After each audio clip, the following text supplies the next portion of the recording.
our status. Yeah. So yeah.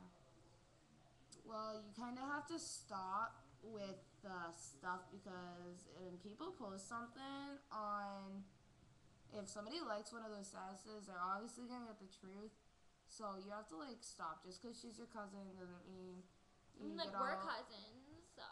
like you don't have to get all like bitchy on your friends because they're doing that. Because you even said all shit about her and how you think that she's annoying and all that, and just when somebody goes beating up on her and she comes for you for help, you just totally turn the whole thing around, and because you do say stuff about her and you can't even say it.